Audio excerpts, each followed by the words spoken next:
사람들은 전부 내 가진 것을 보고 왔소. 당신은 달랐소카. 아무것도 없는 줄 알면서도 도망치지 않았으니. 야, 거기 서지 못해. 이 계집이 또 어딜 기웃거려. 썩 꺼져라. 눈에 밟힌다. 윤서진은 멈추지 않았습니다. 아버지가 살아있을 때는 달랐습니다.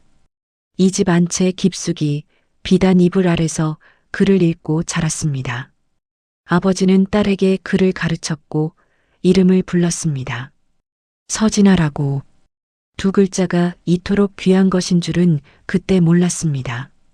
아버지가 세상을 뜬 것은 서진이 14살 되던 해 가을이었습니다. 단풍이 물들기도 전에 관이 나갔고 울음소리가 채 마르기도 전에 최 씨 부인이 안채를 접수했습니다. 최 부인은 아버지가 살아있을 때도 차가운 여자였습니다. 웃을 때조차 눈이 웃지 않았고 다정한 말 한마디를 건넬 때도 반드시 그 뒤에 계산이 따라붙었습니다. 하지만 아버지라는 울타리가 있는 동안은 그 차가움이 서진에게까지 직접 닿지는 않았습니다. 울타리가 사라지자 서리가 내렸습니다. 첫날 밤 최 부인은 서진을 안채에서 내보냈습니다. 말 한마디 없이 짐을 들고 나오게 했고 서진의 방은 그날로 언니 할인의 옷과 폐물로 채워졌습니다. 서진이 배정받은 곳은 부엌 옆 찬바람이 문틈으로 기어드는 작은 방이었습니다. 방이라 부르기도 민망한 벽 하나에 기댄 공간이었습니다. 그때부터였습니다. 이름이 사라진 것이. 하인들도 처음엔 아가씨라 불렀습니다. 하지만 한 달이 지나자 작은 아가씨가 되었고 석 달이 지나자 그마저 사라졌습니다. 최 부인이 야라고 부르기 시작하자 집안의 모든 이가 그것을 따랐습니다. 서진은 새벽 닭이 울기 전에 일어났습니다. 우물에서 물을 길어 부엌에 불을 지폈고 밥이 되기를 기다리는 동안 마당을 쓸었습니다. 겨울이면 손이 터서 피가 나왔습니다. 하지만 누가 봐주지 않았고 서진 스스로도 들여다보지 않았습니다. 아프다고 느끼는 순간 무너질 것 같았기 때문입니다. 언니 하리는 달랐습니다. 안채에서 비단을 두르고 최 부인의 무릎 아래에서 자랐습니다. 아버지의 피를 나눴지만 그것이 같은 어머니에게서 나오지 않았다는 이유로 하리는 서진을 사람 대하듯 하지 않았습니다. 아니, 못하도록 길들여진 것에 가까웠습니다.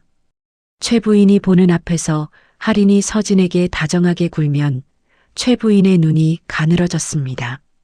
할인은 그 눈을 두려워했습니다. 그래서 서진 앞에서도 할인은 고개를 돌렸습니다. 서진이 가장 견디기 힘들었던 것은 매도 아니었고 굶주림도 아니었습니다.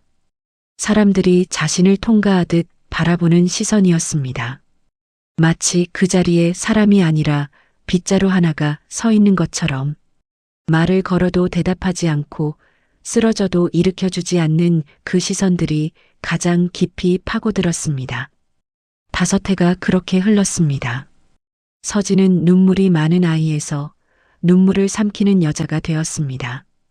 울고 싶은 순간에는 입술을 안으로 말아 깨물었습니다. 아물지 않은 입술 안쪽이 쓴맛을 냈지만 그 쓴맛이 울음보다는 나았습니다. 울면 지는 것 같았기 때문입니다. 누구에게 지는 것인지는 몰랐지만 어쨌든 지고 싶지 않았습니다. 어느 날 아침 외양간 앞에서 쇠죽을 쓰던 서진의 머리 위로 물 한 바가지가 쏟아졌습니다. 최 부인이 직접 퍼부은 것은 아니었습니다. 하인 하나가 그저 실수인 듯 엎은 것이었지만 그 실수가 아닌 줄 서진은 알았습니다. 최 부인이 서 있는 방향으로 하인의 눈이 향해 있었기 때문입니다. 서진은 그 자리에서 움직이지 않았습니다. 쏟아진 물이 발끝에서 흘렀고 젖은 치마가 발목에 들러붙었습니다. 찬 바람이 불어왔습니다. 하지만 서진은 쇠죽 졌던 나무 막대를 내려놓지 않았습니다. 천천히 다시 젖기 시작했습니다. 마치 아무 일도 없었다는 듯이. 그것이 서진이 이 집에서 살아남은 방식이었습니다. 무너지지 않는 것, 반응하지 않는 것, 감정을 보여주지 않는 것. 그렇게 버텼습니다. 버티다 보면 언젠가는 달라질 것이라 믿었던 것은 아닙니다. 달라질 것이라는 희망조차 가지지 않았습니다. 그냥 오늘을 넘겼습니다. 내일도 넘길 것입니다. 이 집에서 서진은 사람이 아니었습니다. 하지만 서진은 그것을 알면서도 스스로 사람이기를 포기하지 않았습니다. 무너진 것은 갑자기가 아니었습니다. 윤 씨 가문의 빚은 아버지가 살아있을 때부터 이미 쌓이고 있었습니다. 아버지는 학식은 깊었으나 세상 물정에는 어두운 분이었습니다. 지인의 보증을 서주었다가 그 지인이 야반도주하는 바람에 빚더미가 고스란히 윤 씨 집안으로 넘어왔고 그 뒤로도 크고 작은 돈거래가 꼬리를 물었습니다. 최 부인은 살림을 쥐고 있으면서도 빚을 갚지 않았습니다. 갚을 의지가 없었던 것인지 갚을 여력이 없었던 것인지는 서진도 알 수 없었습니다. 다만 집안의 쌀독이 비어가는 것과 채권자들의 발걸음이 잦아지는 것은 서진의 눈에도 보였습니다. 그 봄이 끝날 무렵이었습니다. 사랑채에 낯선 사람들이 드나들기 시작했습니다. 중인 차림의 남자들이었는데 하나같이 눈빛이 교활하게 빛났습니다. 그들이 올 때마다 최 부인은 안채에서 나오지 않았고 그들이 돌아가고 나면 방 안에서 긴 침묵이 흘렀습니다. 하리는 그 무렵부터 밥을 잘 먹지 않았습니다. 뭔가를 눈치챈 듯 안채 창호지 문 너머로 귀를 기울이는 모습이 보이기도 했습니다. 하지만 하리는 서진에게 아무 말도 하지 않았습니다. 할 수 없었을 것입니다. 아니면 하지 않기로 결심한 것이었을 수도 있습니다. 소문은 부엌에서 먼저 흘러나왔습니다. 나이든 하인 하나가 솥뚜껑을 열며 중얼거렸습니다. 박씨 가문에서 혼담이 들어왔다고, 돈은 넘치되 명성은 없는 집안이라고, 그리고 신랑이 된다는 사람이 걷지도 못하고 앞도 보지 못한다고. 서진은 그 말을 들었습니다. 그러나 설마 자신의 일이라고는 생각하지 않았습니다. 자신은 이 집에서 야였습니다. 이름도 없는 사람에게 혼담이 올 리 없었습니다. 다음 날 최 부인이 할인을 불렀습니다. 서진은 마당 한켠에서 빨래를 헹구다가 안채의 낮은 목소리를 들었습니다. 소리가 높아지지 않아서 내용은 들리지 않았습니다. 다만 할인의 비명 같은 울음소리가 한 번 터져나왔다가 이내 잦아들었습니다. 잠시 후 할인이 방에서 나왔습니다. 눈이 퉁퉁 부어 있었습니다. 서진과 눈이 마주쳤지만 할인은 고개를 돌렸습니다. 평소와 다를 바 없는 동작이었으나 그날은 어딘가 달랐습니다. 고개를 돌리는 속도가 너무 빨랐습니다. 무언가를 숨기려는 듯한 빠름이었습니다. 그날 저녁 최 부인이 서진을 불렀습니다. 안채에 들어간 것이 얼마 만인지 알 수 없었습니다. 서진은 문지방을 넘으면서 발이 잠깐 멈추었습니다. 비단 방석 위에 앉은 최 부인은 찻잔을 손에 들고 있었는데 그 모습이 이상하리만큼 평온했습니다. 최 부인은 서진을 위아래로 훑었습니다. 사람을 보는 눈이 아니라 물건의 값어치를 따지는 눈이었습니다. 그리고 담담하게 말했습니다. 박씨 가문에서 혼처가 들어왔다고. 신랑은 병약하고 세상 눈을 피해 지내는 인물이지만 가문의 재력은 충분하다고. 할인은 이미 거절했다고. 그 시선이 서진에게 꽂혔습니다. 서진은 그 눈빛에서 모든 것을 읽었습니다. 설명이 필요하지 않았습니다. 이미 결론이 났고 최 부인은 그저 통보하러 부른 것이었습니다. 서진은 아무 말도 하지 않았습니다. 최 부인은 그것을 복종으로 읽었을 것입니다. 하지만 서진의 침묵은 복종이 아니었습니다. 생각하고 있었습니다. 이 상황을, 이 집을, 자신에게 남겨진 것들을. 밤이 깊도록 서진은 잠들지 못했습니다. 찬바람이 문틈으로 기어들었고 서진은 얇은 이불을 끌어당기며 눈을 뜬 채로 천장을 바라보았습니다. 죽을 것이라는 생각이 들었습니다. 폐인에게 시집가면 빠르든 느리든 지워지는 삶이 될 것이라고. 하지만 다른 생각도 뒤를 이었습니다. 이곳에 남아도 지워지기는 마찬가지라고. 그렇다면 어디가 다른가? 서진은 그 밤 울지 않았습니다. 사흘이 지났습니다. 최 부인은 그동안 서진에게 아무것도 묻지 않았습니다. 대답을 기다리는 것이 아니라 이미 결정이 된 것을 처리하는 중이었기 때문입니다. 혼수 목록이 작성되었고 날짜가 정해졌으며 중매쟁이가 다시 한번 다녀갔습니다. 하리는 그 며칠 동안 서진 앞에 나타나지 않았습니다. 집안의 하인들은 이상하리만큼 조용했습니다. 원래도 서진에게 말을 잘 걸지 않았지만 그 며칠은 시선조차 피하는 것 같았습니다. 불쌍하다는 눈빛도 고소하다는 눈빛도 아니었습니다. 그냥 없는 사람 보듯 했습니다. 서진은 여전히 새벽에 일어나 밥을 지었습니다. 마당을 쓸고 물을 길었습니다. 손이 트고 발이 시렸지만 그것도 여전히 같았습니다. 달라진 것은 없었습니다. 아직 아무것도 달라지지 않았습니다. 나흘째 되는 날 아침 최 부인이 서진을 다시 불렀습니다. 이번엔 사랑채 쪽 빈방이었습니다. 서진이 들어가자 최 부인은 창밖을 보고 서 있었습니다. 뒤돌아보지 않고 말했습니다. 집안의 빚이 얼마인지를 조목조목 짚었습니다. 채권자들이 이번 달을 넘기면 집 문서를 가져갈 것이라는 것도, 할인의 혼처가 틀어진 것도, 지금 이 집에 남은 선택지가 하나뿐이라는 것도. 최 부인은 끝에 가서 한마디를 덧붙였습니다. 내 하나로 이 집이 산다. 그것이 부탁인지 명령인지 거래인지 서진은 구분하려 하지 않았습니다. 어느 쪽이든 결과는 같았습니다. 그리고 서진에게 중요한 것은 그 말의 성질이 아니었습니다. 서진은 최 부인의 뒷모습을 바라보았습니다. 5년이었습니다.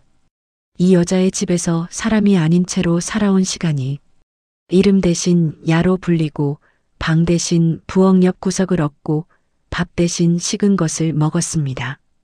그래도 버텼습니다. 언젠가 아버지의 딸로 다시 설 날이 올 것이라고. 그것도 아니면 최소한 이 집이 무너지면 나갈 수 있을 것이라고. 그런데 그 탈출구가 이 모양이었습니다. 눈도 멀고 걷지도 못하는 사람에게 보내진다. 세상에서 숨은 채로 살아가는 남자의 집으로. 소문도 형체도 미래도 없는 곳으로. 최 부인은 여전히 창밖을 보고 있었습니다. 서진은 오래 침묵했습니다. 그러나 그것은 망설임이 아니었습니다. 정리하고 있었습니다. 이 집에 남았을 때의 삶과 그 집으로 갔을 때의 삶을 조목조목 차갑게.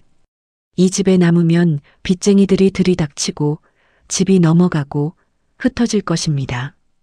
최 부인은 어떻게든 살아남겠지만 서진은 가장 먼저 버려질 것입니다. 이름도 없이 아무도 모르는 사이에. 그 집으로 가면 적어도 서진이라는 이름이 혼인 문서에 적힐 것입니다.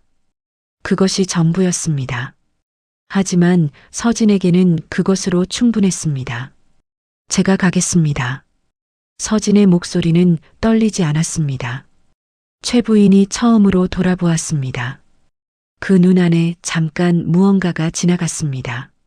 놀람인지 안도인지 아니면 그것도 아닌 무언가인지 서진은 읽으려 하지 않았습니다. 읽어봐야 소용없었습니다. 최 부인은 이내 시선을 거두었습니다. 그리고 혼수 준비를 이야기하기 시작했습니다. 많지 않았습니다. 보따리 하나에 들어갈 분량이었습니다. 서진은 고개를 끄덕이며 들었습니다. 그날 밤 서진은 자신의 방으로 돌아와 처음으로 방 안을 천천히 둘러보았습니다. 좁고 낡은 공간이었습니다. 벽에 습기가 차서 얼룩이 졌고 창호지가 한 군데 찢겨 있었습니다. 5년을 살았는데 고친 적이 없었습니다. 아무도 고쳐줄 생각을 하지 않았고 서진도 요청할 생각을 하지 못했습니다. 이제 이곳을 떠납니다. 서진은 소리 없이 웃었습니다. 웃음인지 무표정인지 구분하기 어려운 그런 표정이었습니다. 이것이 희생이라고 생각하지 않았습니다. 이것이 불행이라고도 생각하지 않았습니다. 이 집에서 5년을 버텼듯이 그 집에서도 버티면 됩니다. 어디서 버티든 버티는 것은 같은 일이었습니다. 다만 이번엔 스스로 발을 내디딘 것이었습니다. 그것이 서진에게는 달랐습니다. 팔려가는 것이 아니라 선택해서 나가는 것이었습니다. 그 둘이 결과적으로 같은 길이라도 서진의 안에서는 달랐습니다. 보따리를 쌌습니다. 오래 걸리지 않았습니다. 가진 것이 별로 없었기 때문입니다. 혼례는 조촐했습니다. 집안에 사람을 많이 부를 형편이 못 되었고 박씨 쪽에서도 크게 버리기를 원하지 않는다는 말이 전해졌습니다. 그러니 양쪽 다 이 혼인을 세상에 드러내고 싶지 않은 셈이었습니다. 서진은 그것도 괜찮았습니다. 치러지는 것만으로 충분했습니다. 혼례날 아침 할인이 서진의 방으로 왔습니다. 오래간만이었습니다. 문 앞에 서서 안을 들여다보는 할인의 얼굴에는 말하기 어려운 표정이 떠 있었습니다. 미안함인지 불안함인지 혹은 둘 다인지 잠깐 무언가를 말하려는 듯 입이 열렸다가 결국 닫혔습니다. 서진은 먼저 시선을 거두었습니다. 가마에 올랐습니다. 가마 안은 좁고 어두웠으며 흔들렸습니다.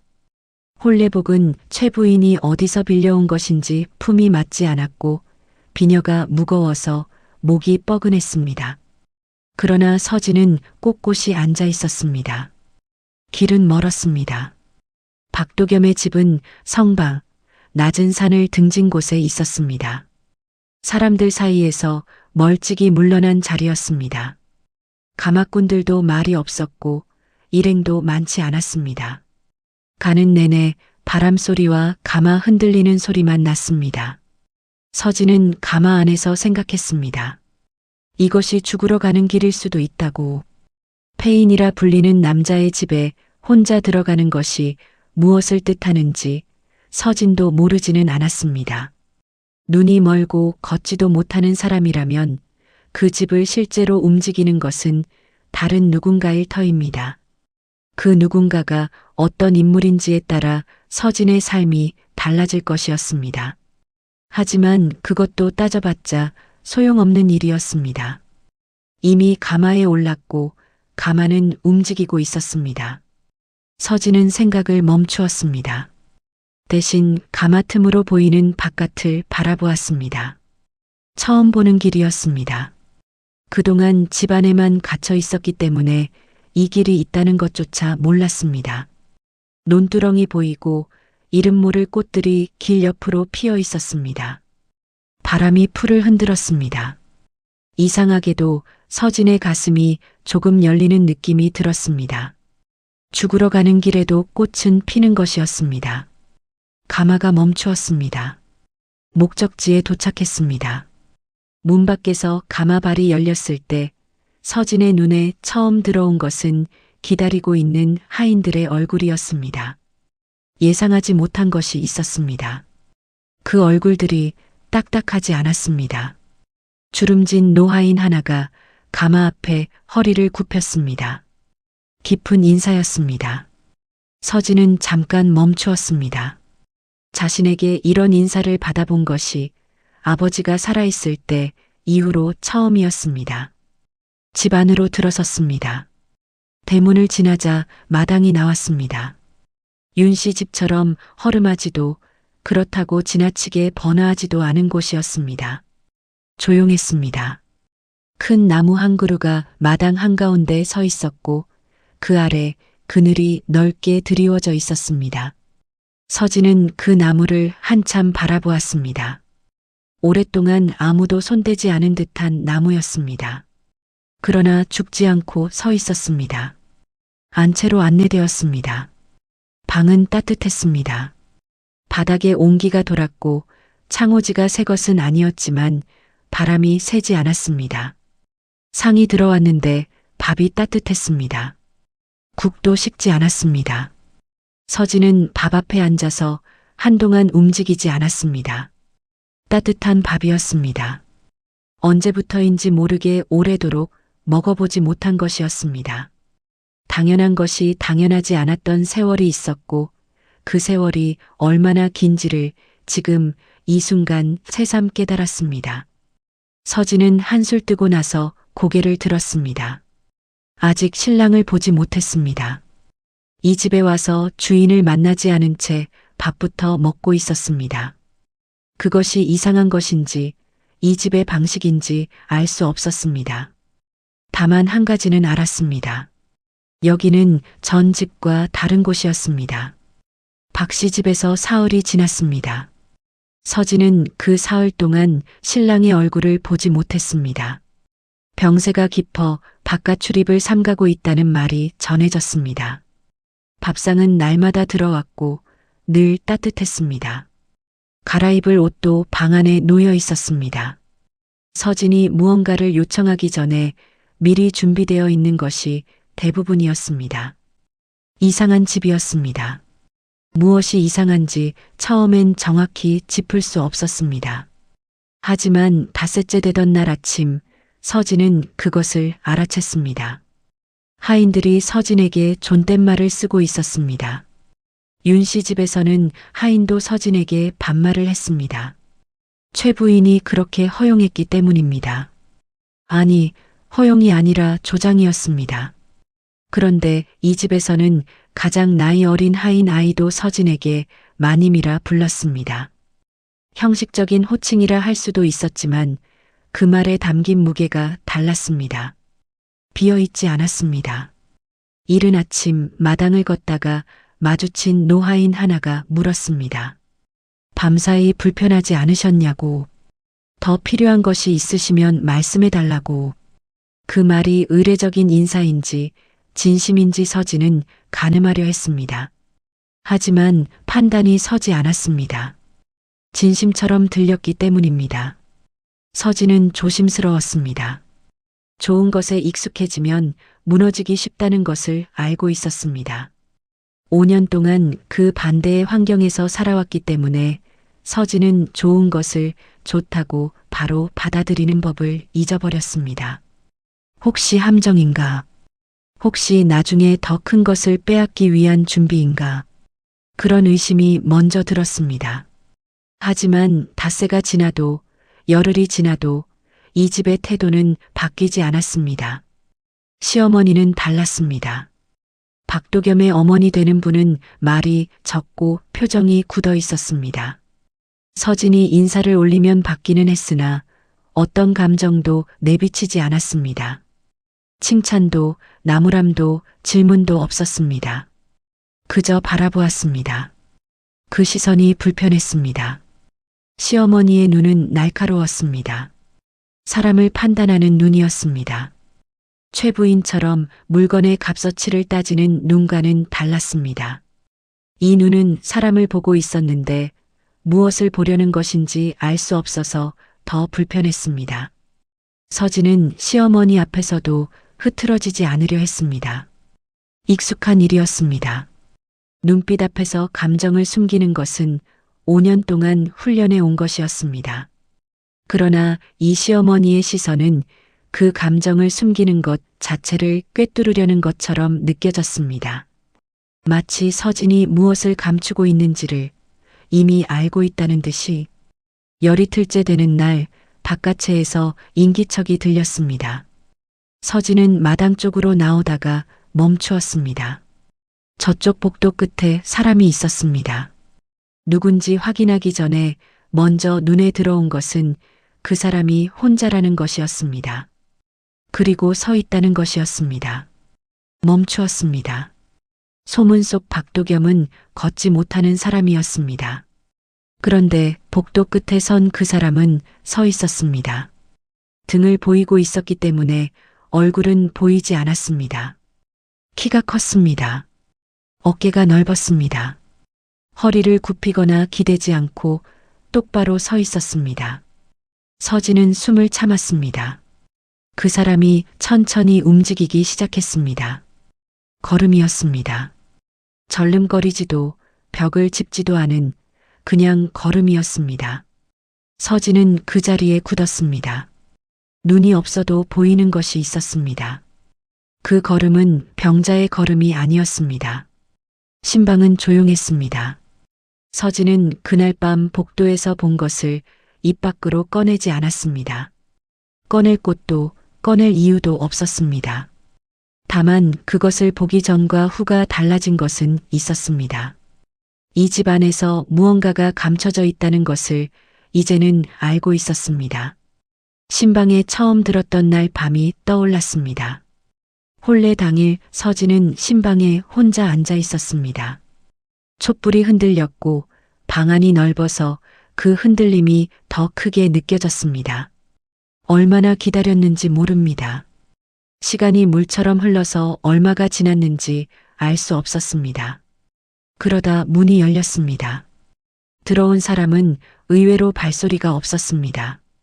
서진은 문이 열리는 소리를 듣고 나서야 누군가가 들어왔다는 것을 알았습니다. 방 안에 가득 찬 촛불빛 속에서 그 사람의 윤곽이 드러났습니다. 박도겸이었습니다. 소문과는 달랐습니다. 병색이 완연하다고 했는데 창백하기는 했으나 쇠약한 인상은 아니었습니다. 눈은 반쯤 내리감겨 있었고 지팡이를 짚고 있었습니다. 걸음은 느렸습니다. 하지만 그 느림이 어딘가 자기적이라는 것을 서진은 이미 복도에서 본 것이 있었기에 알고 있었습니다. 도겸은 방 안을 더듬듯이 걸어 들어왔습니다. 앞이 보이지 않는 사람처럼 손을 조금 앞으로 내밀었습니다. 서진은 그것을 바라보았습니다. 아무 말도 하지 않았습니다. 도겸이 서진의 맞은편에 앉았습니다. 오랜 침묵이 흘렀습니다. 촛불이 다시 흔들렸습니다. 도겸은 서진의 방향을 보고 있었는데 눈의 초점이 맞지 않는 척하고 있었습니다. 서진은 그것을 알면서도 모른 척했습니다. 그때 도겸이 입을 열었습니다. 지금이라도 돌아가시오. 낮고 조용한 목소리였습니다. 명령이 아니었습니다. 권유도 아니었습니다. 무언가를 확인하려는 말이었습니다. 서진은 바로 대답하지 않았습니다. 그 말이 무엇을 원하는 말인지, 어떤 대답을 기다리는 말인지를 먼저 생각했습니다. 도망치라는 것인지, 아니면 도망치지 않는지를 보려는 것인지, 갈 곳이 없습니다. 서진의 목소리도 낮고 조용했습니다. 떨리지 않았습니다. 거짓말이 아니었습니다. 진짜로 갈 곳이 없었습니다. 윤 씨 집은 이미 서진의 집이 아니었고 세상에 서진을 부를 사람이 없었습니다. 그러나 그 말이 단순한 사실의 진술만은 아니었습니다. 그 안에는 이런 뜻이 담겨 있었습니다.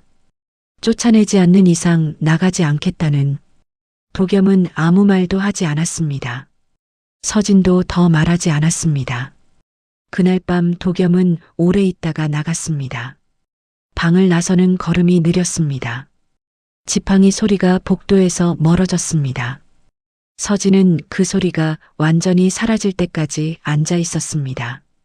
그 후로도 도겸은 이따금 신방에 들었습니다. 대화는 많지 않았습니다. 도겸은 물었습니다.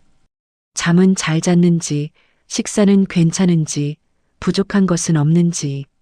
병자 흉내를 내면서도 그 질문들은 또렷했습니다. 서진은 짧게 대답했습니다. 필요 이상을 말하지 않았습니다. 하지만 서진은 계속 보고 있었습니다. 도겸의 손이 어디를 짚는지, 지팡이를 어느 쪽으로 기울이는지, 앞이 보이지 않는다면 절대 할 수 없는 행동을 그가 하지 않는다는 것을, 말을 들을 때 눈이 아주 미세하게 서진 쪽으로 향한다는 것을 속이고 있었습니다. 무엇 때문에 누구를 위해 속이는 것인지는 알 수 없었습니다. 하지만 서진은 그것을 따지기 전에 먼저 자신에게 물었습니다. 이 속임이 자신을 해치는 것인가 아닌가? 지금까지는 아니었습니다. 밥이 따뜻했고 잠자리가 안전했습니다. 하인들이 무례하지 않았습니다. 그것으로 지금은 충분했습니다. 서진은 알면서 모른 척하기로 했습니다. 상대가 먼저 드러낼 때까지. 시어머니의 시선은 여전히 날카로웠습니다.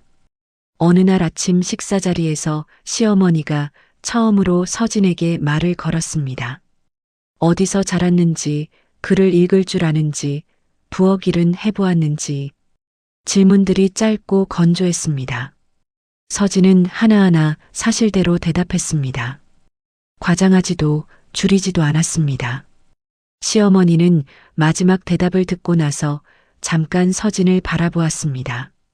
그리고 아무 말 없이 수저를 들었습니다. 합격인지 불합격인지 알 수 없는 반응이었습니다. 하지만 그 다음 날부터 시어머니의 시선이 조금 달라졌습니다. 여전히 날카로웠지만 그 안에 무언가가 섞였습니다. 서진은 그것이 무엇인지 정확히 알지 못했습니다. 다만 적대는 아니었습니다. 서진은 이 집에서 조금씩 자리를 잡아가고 있었습니다. 조심스럽게, 천천히. 뿌리를 내리는 것이 아니라 넘어지지 않을 만큼만 중심을 잡는 방식으로. 그것이 서진이 아는 유일한 생존의 방식이었습니다. 그리고 서진은 여전히 도겸을 보고 있었습니다. 한 달이 지났습니다. 박씨 집의 계절이 바뀌어 가고 있었습니다. 마당의 큰 나무의 잎이 무성해졌고 그 아래 그늘이 더 넓어졌습니다. 서진은 가끔 그 나무 아래에 잠깐 서곤 했습니다. 아무것도 하지 않고 그냥 서 있는 것이 이 집에서 처음으로 가능한 일이 되었습니다. 윤 씨 집에서는 멈추면 안 되었습니다. 멈추면 눈총이 날아왔습니다. 서진은 나무 아래에서 처음으로 멈추어도 된다는 것을 배웠습니다. 그날도 저녁이 가까워질 무렵이었습니다. 서진은 안채에서 나와 쪽마루를 지나 후원 쪽으로 걷고 있었습니다. 후원은 사람이 잘 다니지 않는 곳이었습니다. 오래된 장독대가 있고 그 뒤로 작은 텃밭이 있었습니다. 서진은 며칠 전부터 아무도 돌보지 않는 그 텃밭을 조금씩 손보고 있었습니다. 손을 쓰지 않으면 몸이 굳는 것 같아서였습니다. 장독대를 돌아서다가 멈추었습니다. 후원 끝, 나지막한 담장 가까이에 사람이 있었습니다. 박도겸이었습니다. 지팡이가 없었습니다. 담장 쪽으로 천천히 걷고 있었습니다. 걸음이 느리기는 했으나 그것은 조심스러움에서 나오는 느림이었습니다. 발이 땅을 짚는 방식이 온전했습니다. 절름거리지 않았고 벽을 더듬지 않았습니다. 눈은 앞을 보고 있었습니다. 서진은 숨을 참았습니다. 복도에서 한번 보았을 때는 등뿐이었습니다. 그러나 지금은 옆얼굴이 보였습니다. 눈이 열려 있었습니다. 그리고 그 눈이 보이고 있었습니다. 앞에 있는 담장을, 하늘을, 멀리 산 능선을, 멀지 않은 거리였습니다. 도겸이 고개를 돌리면 서진과 눈이 마주칠 거리였습니다. 도겸은 담장 앞에 멈추어 섰습니다. 팔을 느슨하게 내리고 하늘을 올려다보았습니다. 병자의 흉내를 내는 사람이 아니었습니다. 아무도 보지 않는다고 생각하는 사람의 몸짓이었습니다. 힘이 빠진, 그러나 부서지지 않은 모습이었습니다. 서진의 발이 돌처럼 굳었습니다. 머릿속이 조용해졌습니다. 분노가 먼저 올라와야 하는데 오지 않았습니다. 배신감이 먼저 와야 하는데 그것도 아니었습니다. 그냥 모든 것이 멈춘 것처럼 조용했습니다. 그때 도겸이 고개를 돌렸습니다. 두 사람의 눈이 마주쳤습니다. 도겸의 눈이 순간적으로 굳었습니다. 서진도 움직이지 않았습니다. 시간이 흐르지 않는 것 같았습니다. 서진이 먼저 입을 열었습니다. 왜 저를 속이셨습니까? 목소리가 낮았습니다. 떨렸습니다. 서진의 목소리가 떨리는 것은 오랜만이었습니다. 윤 씨 집에서 5년 동안 목소리를 떨지 않는 법을 익혔는데 그것이 지금 무너졌습니다. 분노 때문이 아니었습니다. 그것이 서진 자신도 이해가 되지 않았습니다. 속았다는 것을 알았는데 화가 나지 않았습니다. 대신 다른 무언가가 차올랐습니다. 이 집이 이상하도록 따뜻했던 것, 하인들의 존댓말, 따뜻한 밥, 나무 아래에서 처음으로 멈출 수 있었던 것, 그것들이 전부 가짜였던 것인가. 그 물음이 목소리를 떨리게 만들었습니다. 도겸은 서진을 바라보았습니다. 달아나지 않았습니다. 시선을 피하지도 않았습니다. 오히려 지금껏 서진을 바라볼 때보다 더 똑바로 보고 있었습니다. 눈이 열려 있었고 그 안이 보였습니다. 도겸이 천천히 입을 열었습니다. 들어가시지요. 짧은 말이었습니다. 설명도 변명도 없었습니다. 하지만 그 말이 회피가 아니라는 것은 알 수 있었습니다. 마주하겠다는 뜻이었습니다. 서진은 움직였습니다. 방 안에 마주 앉았습니다. 촛불이 없었습니다. 창으로 들어오는 저녁빛이 방 안을 채우고 있었는데 그 빛이 사그라들면 금방 어두워질 것이었습니다. 도겸은 지팡이를 옆에 놓았습니다. 이미 필요 없다는 것을 둘 다 알고 있었기 때문에 그것이 자연스러웠습니다.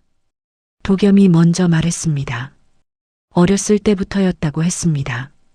집안에 재력이 생기자 사람들이 달라붙기 시작했다고, 친척들이 재산을 나누어 달라 했고 먼 인연을 댄 사람들이 찾아왔으며 혼담이라는 이름으로 계산을 들고 오는 집안이 끊이지 않았다고. 도겸은 그 모든 것을 일찍 배웠습니다. 사람이 사람에게 오는 것이 아니라 가진 것에 오는 방식을. 그래서 병자가 되기로 했다고. 걷지 못하고 앞도 보지 못하는 사람. 곧 죽을 것처럼 보이는 사람. 그런 사람에게는 탐욕으로 오는 이가 없다는 것을 알았습니다.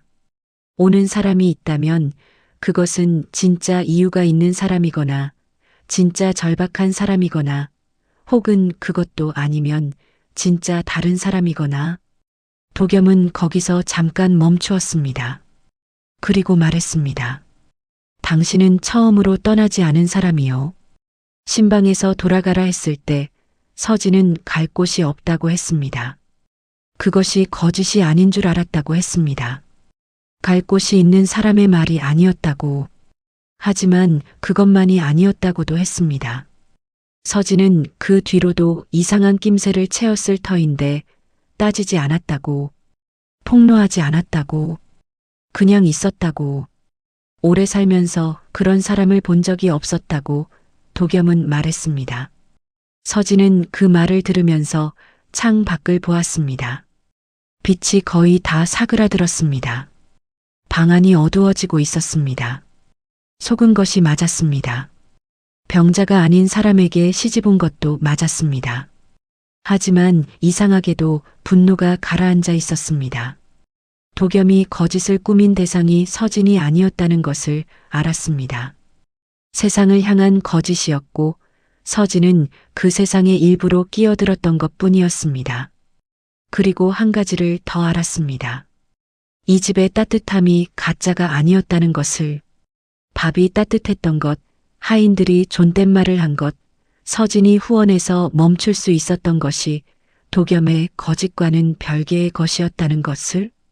서진은 천천히 도겸을 바라보았습니다. 무언가를 오랫동안 살폈습니다. 이 사람이 어떤 사람인지를. 탐욕스러운 세상을 피해 스스로 병자가 된 사람. 그것이 나약함에서 나온 것인지 다른 무언가에서 나온 것인지. 눈이 보였습니다. 그 눈이 서진을 보고 있었습니다. 피하지 않는 눈이었습니다. 서진이 입을 열었습니다. 저도 감춘 것이 있습니다.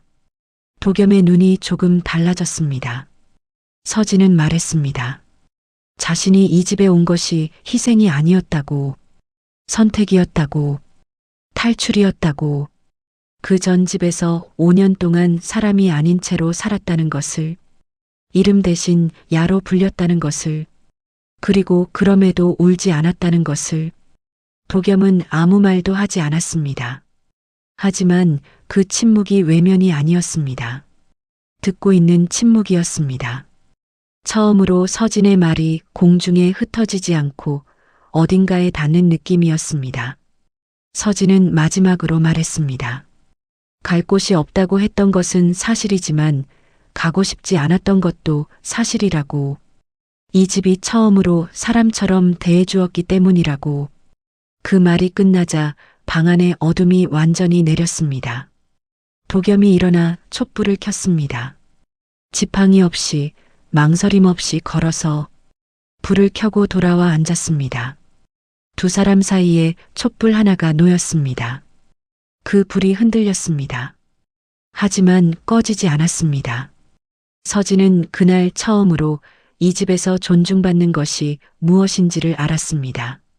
말을 들어주는 것, 시선을 거두지 않는 것, 사라지지 않는 것. 5년 만에 처음이었습니다. 그것은 예고 없이 왔습니다. 어느 날 오전 대문 앞에 가마 한 채가 섰습니다. 서진은 마당에 있다가 그 소리를 들었습니다. 가마꾼들의 발소리, 대문을 두드리는 소리, 무언가 가슴 아래쪽에서 싸늘해지는 것이 느껴졌습니다. 이유를 알기 전에 몸이 먼저 알아챘습니다. 문이 열렸습니다. 최 부인이었습니다. 뒤에 할인이 따라왔습니다.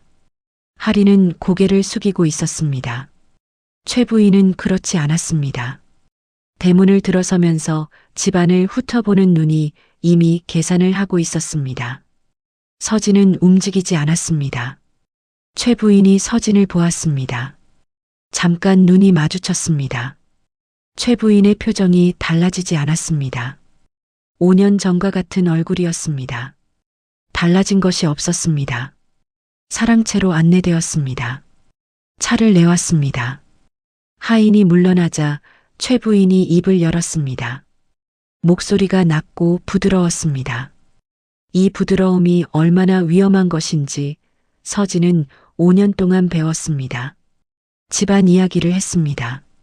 서진이 떠난 뒤로 얼마나 힘들었는지, 빚쟁이들이 들이닥쳤고 할인이 혼처를 놓쳤으며 이제 기댈 곳이 없다고. 그리고 마지막에 왔습니다. 내가 도와야 하지 않겠느냐. 서진은 찻잔을 내려놓았습니다. 도움이라는 말이 무엇을 뜻하는지 정확히 알고 있었습니다. 박씨 집의 재력을 끌어다 달라는 것이었습니다. 서진을 통해서 서진이 이 집 안채의 사람이 되었으니 서진이 움직이면 된다는 계산이었습니다. 서진이 아무 말도 하지 않자 최 부인의 목소리가 조금 낮아졌습니다. 모른다고 생각하느냐? 저 방 주인이 멀쩡하다는 것을. 서진의 눈이 달라지지 않았습니다. 최 부인은 계속했습니다. 남편이 병자가 아니라는 것을 세상에 알리면 어떻게 되겠느냐고. 사람을 속인 것이 드러나면 박씨 집안이 어떻게 되겠느냐고. 그것을 막으려면 서진이 무엇을 해야 하는지는 설명하지 않아도 알 것이라고. 협박이었습니다. 서진은 차를 한 모금 마셨습니다. 천천히. 손이 떨리지 않았습니다. 그날 저녁 서진은 도겸에게 그대로 전했습니다. 숨기지 않았습니다. 최 부인이 온 것, 한 말, 요구한 것 전부를. 도겸은 듣는 동안 표정이 바뀌지 않았습니다. 하지만 눈이 달라졌습니다.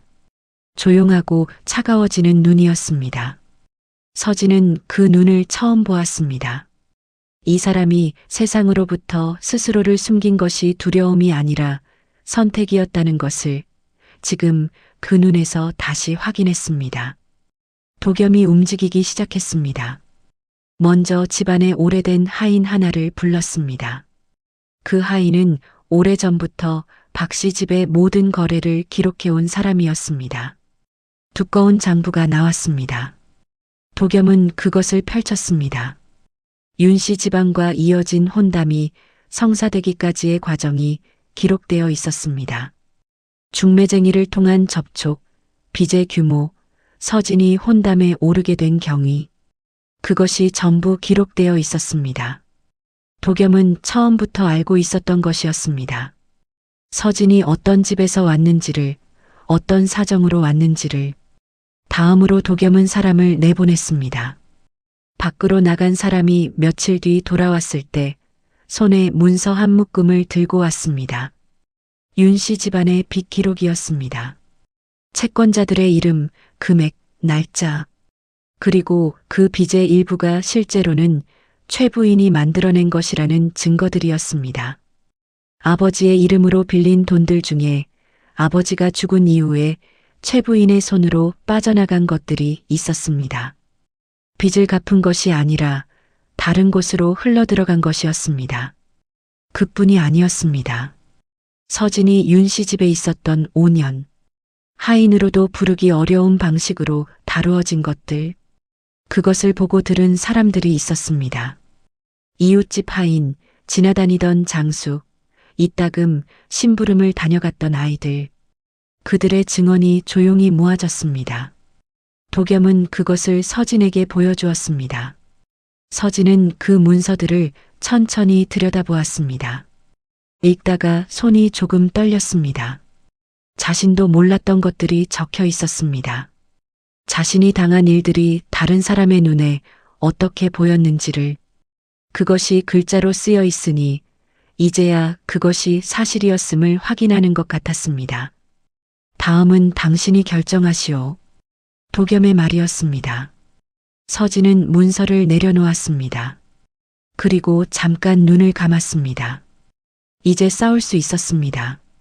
최 부인이 다시 왔습니다. 이번에는 할인과 함께가 아니었습니다. 혼자였습니다. 대문을 들어서는 걸음이 전번보다 더 빨랐습니다. 기다린다는 답이 없자 직접 나선 것이었습니다.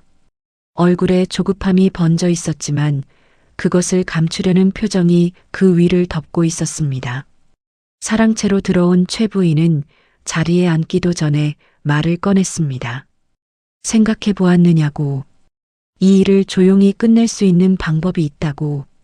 서진이 도와주면 아무것도 밖에 알리지 않겠다고. 서진이 대답하기 전에 문이 열렸습니다. 도겸이 들어왔습니다. 지팡이가 없었습니다. 걸음이 느리지 않았습니다. 허리를 굽히지 않았습니다. 최 부인은 들어오는 사람을 보다가 말이 멈추었습니다. 눈이 달라졌습니다. 병자가 아닌 사람이 들어오고 있었기 때문입니다. 도겸은 자리에 앉았습니다. 서진의 옆이었습니다. 그리고 문서 묶음을 상 위에 올려놓았습니다. 최 부인의 눈이 그것을 보았습니다. 잠깐 공기가 굳었습니다. 무엇인지 보지 않아도 아는 사람의 반응이었습니다. 도겸이 말했습니다. 조용히, 그러나 물러남 없이. 윤 씨 집안의 빚 중 아버지 사후에 빠져나간 돈의 흐름을 알고 있다고. 서진이 그 집에서 지낸 5년의 사정을 증언할 사람들이 있다고. 그리고 그것을 세상에 알리는 것은 간단한 일이라고. 최 부인의 얼굴에서 부드러움이 사라졌습니다. 본래의 얼굴이 나왔습니다. 계산하는 눈, 굳은 입, 차갑게 식은 표정. 서진은 그 얼굴을 5년 동안 보아왔습니다. 이제 그 얼굴이 낯설지 않았습니다. 그리고 더 이상 그 얼굴이 두렵지도 않았습니다. 최 부인이 서진을 바라보았습니다. 5년 동안 그 눈 아래서 이름을 잃었습니다. 그 눈이 지금 서진을 보고 있었습니다. 예전과 같은 눈이었으나 서진이 달라졌습니다. 서진이 입을 열었습니다. 목소리가 떨리지 않았습니다. 낮았지만 분명했습니다. 저는 팔려온 것이 아니라 이 집을 선택한 사람입니다. 방안이 조용해졌습니다. 최 부인이 무언가를 말하려다가 멈추었습니다. 그 침묵이 짧았지만 서진은 그 안에서 무언가가 무너지는 것을 느꼈습니다. 최 부인의 것이 아니라 서진 자신 안에 남아있던 마지막 두려움이었습니다. 서진은 계속 말했습니다. 14살의 아버지를 잃었다고. 이름 대신 야라 불렸다고, 5년을 버텼고 스스로 나오기로 결정했다고, 그것이 희생이 아니었다고, 탈출이었다고, 그리고 이 집에 와서 처음으로 사람이 되었다고. 최 부인의 눈이 흔들렸습니다. 그것이 미안함인지 당혹감인지 혹은 그냥 계산이 빗나간 것에 대한 반응인지 서진은 알고 싶지 않았습니다. 알아야 할 이유가 없었습니다. 할인이 뒤늦게 대문 앞에 나타난 것은 그 무렵이었습니다. 가마를 따라왔다가 안으로 들어오지 못하고 대문 밖에 서 있었던 모양이었습니다. 하인이 열어준 문 사이로 할인의 얼굴이 보였습니다. 눈이 부어 있었습니다. 서진을 보는 눈이 달랐습니다.